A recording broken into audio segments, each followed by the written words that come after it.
Is it a culture war that our country is embroiled in? That's the point of view of Dr. Dave Miller, who will be visiting the Tri-Cities area this weekend, and he joins me this morning. Dr. Miller, welcome to the program. Thank you. Happy to be here. You believe the culture war is aimed at removing God, Christ, and the Bible from American life, right? Yes, I believe that that's certainly what is happening, whether that's the actual intent of those that are part of it. Some people, no doubt, are unwittingly participating in dismantling of America's Christian heritage. Well, a little background. How did this happen? Well, that's interesting because, for probably, 160 years or so, our nation maintained its basic Christian orientation. I mean, presidents and politicians and university professors and just across our civilization, there was no hesitation to publicly affirm our religious orientation as a nation, which has, historically been Christianity in the broad,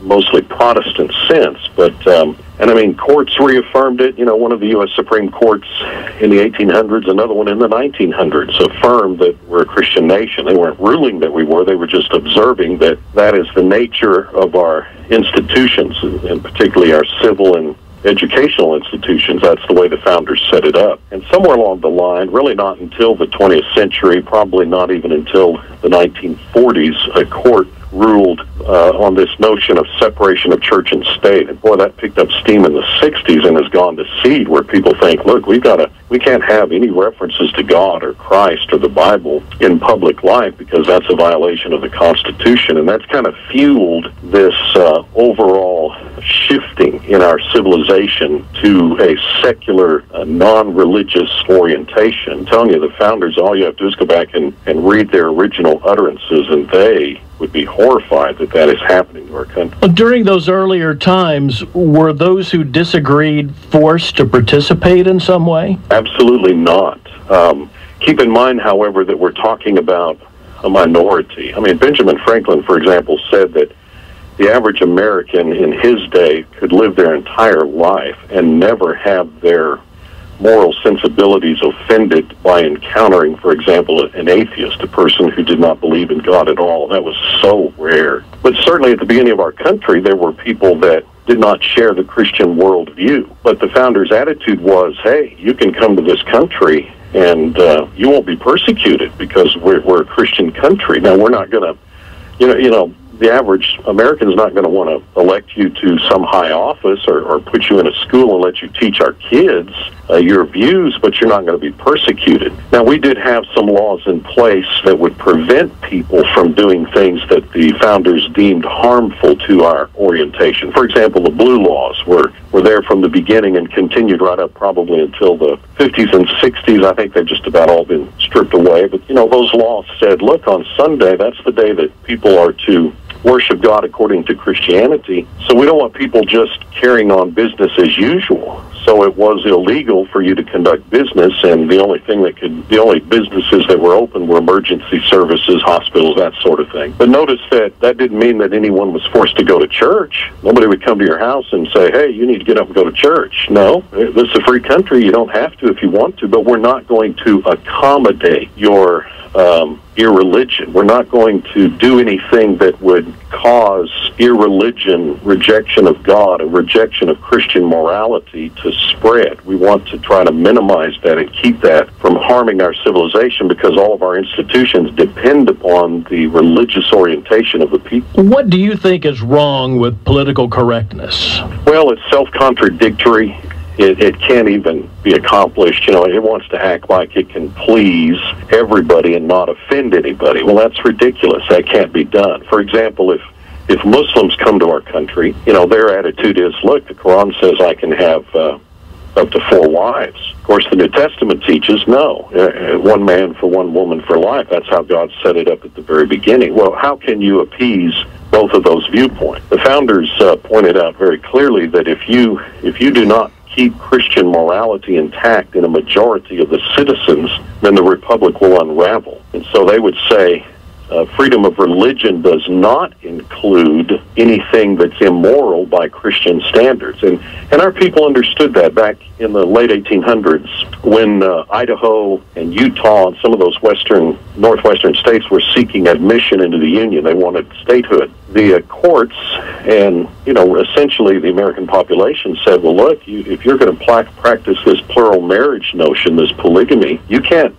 be a part of our union because our civilization depends upon the family, and the family depends upon this foundational building block concept of one man and one woman as established in Genesis chapter 1 and 2. And that is, in fact, the founding platform of Western civilization. That's why homosexuality today is such a threat. People are thinking, well, come on, let's live and let live. I don't necessarily agree with that, but hey, it's a free country. Well, the founders would be horrified, and most Americans for most of our history would be horrified because they understood that the nature of our civil and political institutions requires that the majority of the people maintain the same basic moral perspective. And if you get diversity in morals, then you're going to unravel, and literally your civilization will collapse. I'm astonished that Americans don't see that. You don't have to look very far back in history at very many civilizations and see that that's exactly what happened. If the idea is that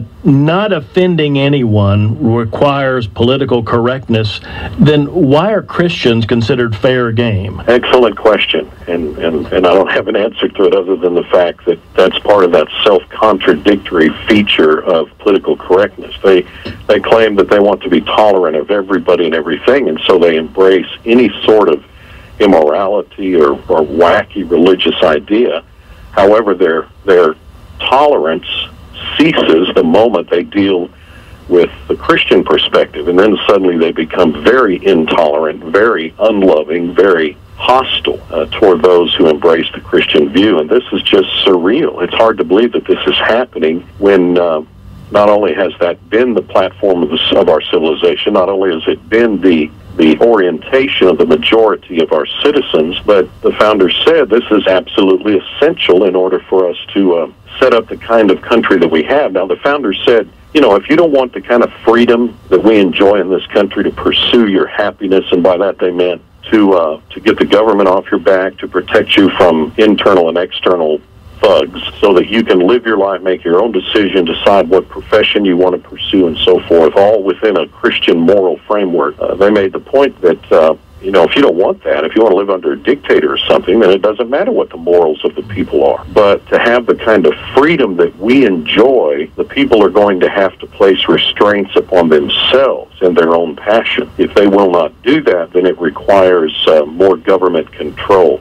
And it's fascinating to me that was all prophetic, because that's exactly what's happened since the 60s with the new morality and all of that. The more our people have become unrestrained morally, then the more prisons we've had to build, the more laws we have to make. Every time somebody shoots somebody in our country, the liberal element clamors for more gun laws, as if that is the solution, as if that would fix anything. They don't understand that both the Bible and the founders teach that no, you get Christianity into people's hearts. You convince them there really is a God, and he's going to hold all of us accountable with what they call a future state of reward and punishment, heaven and hell. And then people can control themselves, and the more control people exercise on their own morals, then the less control has to be exerted upon them from without. Dr. Miller, what's your advice? What do Christians need to do? How do they handle the current landscape? Well, in the seminar, I spend a couple sessions. I offer 7 or 8 very practical recommendations that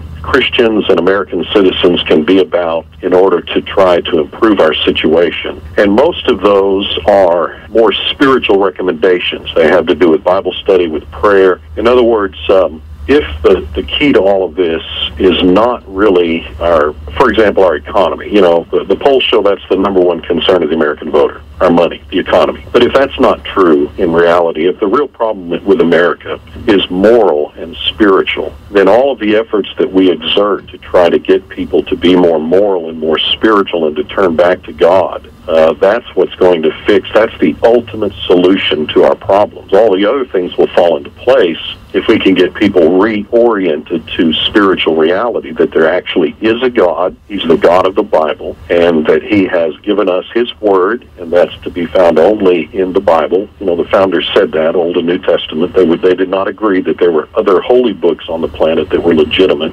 and that there is only one religion. I'm astounded at how often the founders use the expression true religion. True religion. They just said that over and over and over, document after document, which implies that there's false religion, which in and of itself is politically incorrect. But they didn't shy away from saying, look, you know, fine if somebody wants to live in some part of the world and believe in some wacky religion. We're not going to persecute them, but we're not going to act as if that's real. We're not going to give it any sort of credibility. Those are false religions. There's one God, and He's given us one true religion. And if the majority of our people do not maintain that fundamental orientation, then the republic that we're setting up cannot survive. It depends upon that. So we need to try to turn more and more of our population back in that direction. You know, a key indicator, a recent indicator from the poll shows that about 60% of Americans no longer attend church on Sunday. Well, the founders, they would not believe that